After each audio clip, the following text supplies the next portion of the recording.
Kejadian ini terjadi kira-kira 4 bulan yang lalu. Ketika aku baru saja pulang kuliah kerja nyata dari Kalimantan. Mungkin karena kecapean dan pola tidur yang tidak teratur di hari-hari terakhir, kondisi badan aku turun drastis. Sampainya di Bandung, aku sakit. Karena sudah hampir 3 hari kondisiku belum juga membaik, akhirnya ibu memutuskan untuk membawaku ke rumah sakit. Sial. Ternyata aku terkena tifus dan demam berdarah sekaligus. Terpaksa aku harus rawat inap untuk beberapa hari. Rumah sakit tempatku dirawat terletak di sebuah daerah di Cimahi. Jaraknya tidak terlalu jauh dari rumahku. Ini adalah sebuah rumah sakit tua yang zaman dahulu menjadi rumah sakit tempat korban perang dari pihak Belanda dirawat. Dengan pintu-pintu dan jendela yang terlihat sudah sangat tua. Bangsal yang kutempati, di dalamnya terdapat 5 tempat tidur untuk pasien, termasuk dengan tempat tidurku.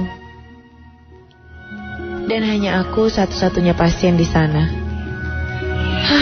Ya Tuhan, buat aku cepat sembuh. Malam itu, sekitar pukul 9, aku sedang berbincang dengan dokter yang rutin memeriksa keadaanku. Aku bercanda dan berkata, "Dok, kalau ada yang sakit, biar masukin ke bangsal ini aja lah. Temenin saya. Sepi banget nih." Bu dokter cuman ketawa dan nyuruh aku cepet tidur.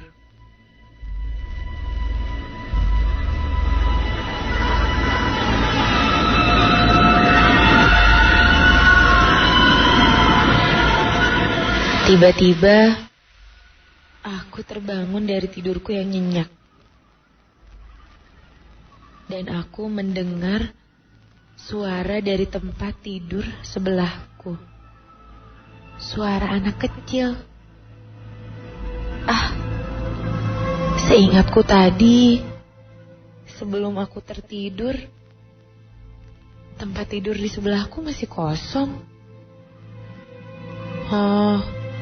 Mungkin dia masuk ketika aku sedang tidur.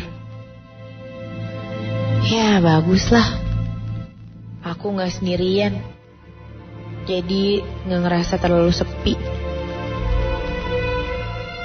Walaupun jujur aja, suara rintihannya agak mengganggu. Sesekali anak itu merintih minta tolong dengan suara yang menyakitkan. Rasanya aku ingin membuka tirai di antara kami dan melihat apa yang terjadi. Tapi mungkin karena pengaruh obat, tanganku jadi lemas. Lagi pula, aku takut mengganggu dia. Mungkin dia sedang mengigau.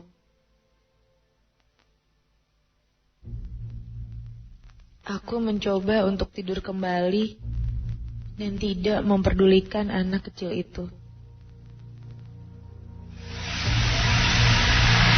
Gak lama, setelah aku mulai bisa tertidur, aku terbangun. Lagi-lagi karena teriakan anak itu. Kali ini lebih keras. Tolong, Tolong jangan. Jangan, Bu. Tolong, Bu. Takut. Jangan, Bu. Astaga. Perlahan aku mulai merinding. Sebenarnya sedang mimpi apa dia? Suaranya terdengar mulai menyeramkan. Tolong, Bu. Tolong jangan. Jangan bedah saya, Bu. Saya takut. Jangan bedah saya. Hah? Jangan bedah saya? Kenapa anak itu bilang jangan bedah saya? Aku semakin merinding. Apa mungkin karena mendengar kata bedah? Atau mungkin karena suasananya yang sepi? Karena semakin lama rintihannya semakin keras. Tolong, jangan bedah saya. Aku udah gak tahan. Akhirnya aku memutuskan untuk membuka tirainya dan membangunkan dia. Dengan lemas, aku bangun dan mulai berjalan ke arah tirai. Ketika aku hampir sampai, tiba-tiba terdengar suara lain.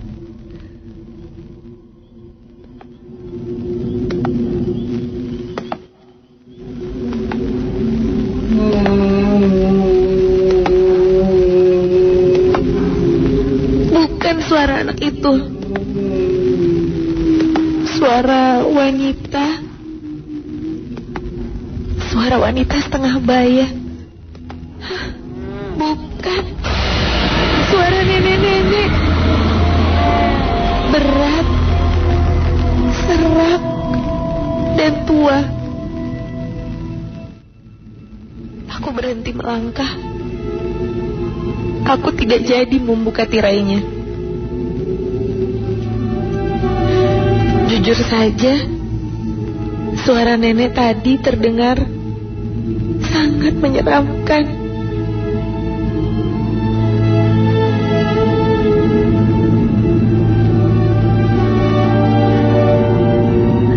Akhirnya aku kembali ke tempat tidur dan hanya bisa mendengarkan suara anak itu terus merintih. Hingga tiba-tiba terdengar nenek itu berkata, "Tunggu ya, suster suntik dulu. Tunggu ya." Hah? Suster? Tengah malam begini? Tiba-tiba terdengar langkah kaki dari tempatnya. Berjalan perlahan dan terdengar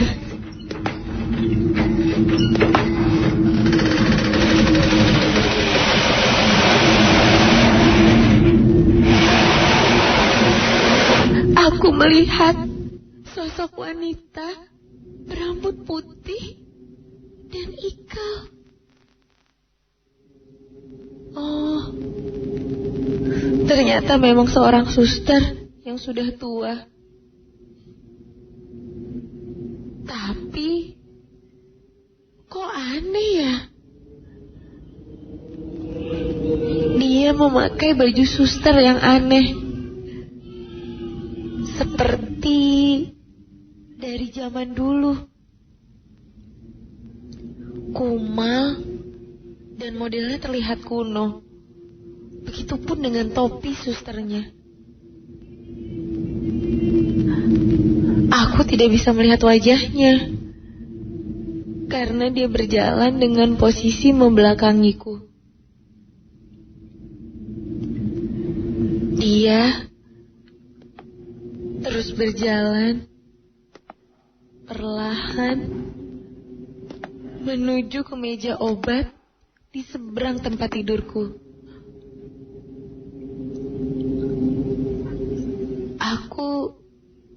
Aku bisa melihat dengan jelas. Dia menyiapkan jarum suntik dan mengisi suntikannya dengan sejenis cairan.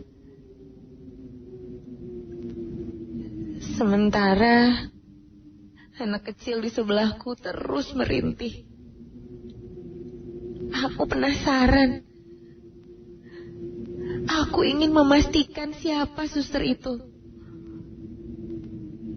Aku pun memberanikan diri memanggilnya. Dengan suara lemas, aku mencoba memanggil. Sus, suster. Dan suster itu berhenti bermain-main dengan suntikannya dan menjawabku. Ya. Tapi dia menjawab dengan terus membelakangiku. Aku bertanya lagi. Suster dari ruang bedah ya? Kali ini dia nggak menjawab. Lalu tiba-tiba kepalanya mulai menengok ke arahku perlahan.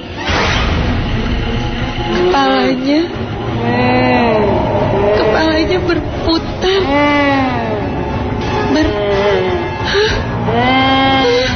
Kepalanya berputar terus.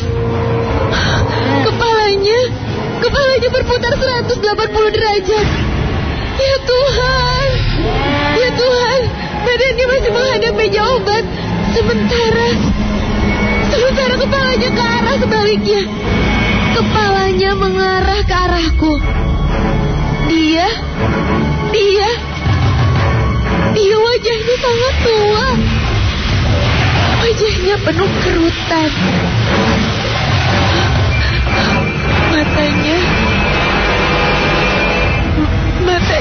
Matanya, ya Tuhan, matanya putih semua. Dengan sisa tenaga, aku memalingkan wajahku ke arah tirai dan kupaksakan menggapai tirainya. Tapi sangat sulit. Sementara anak itu masih berhenti dan minta tolong. Aku pikir akan lebih baik kalau aku berdua dengan anak kecil itu di tempat tidurnya. Akhirnya, dengan sisa tenaga, aku berhasil menggapai dan membuka tirai itu.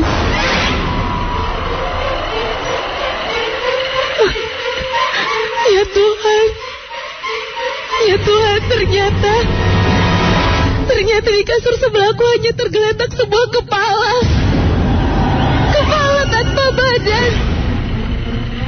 Dan kepala itu hidup. Kepalanya hidup dan dia terus merintih. Oh Tuhan, seketika badanku lemas dan gak bisa digerakkan. Aku hanya bisa memalingkan wajahku dari kepala itu. Dan ketika aku memalingkan wajahku ke sisi lainnya,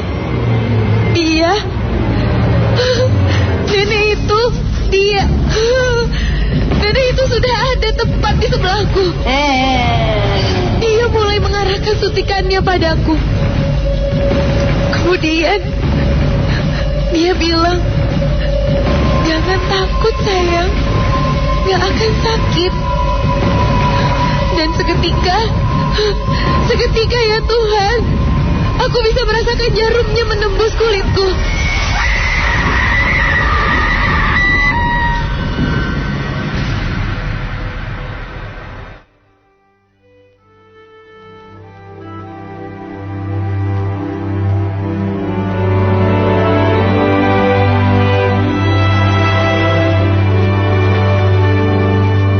Itulah hal terakhir yang aku ingat. Besoknya, ketika pemeriksaan pagi, aku terbangun. Aku yakin itu semua hanya mimpi. Mimpi yang sangat menyeramkan. Saat jam pemeriksaan, dokter yang merawatku memegang lenganku dan bergumam, "Tadi malam siapa yang meriksa kamu ya?" Ya Tuhan, lenganku terasa sakit tepat di tempat aku disuntik tadi malam. Astaga.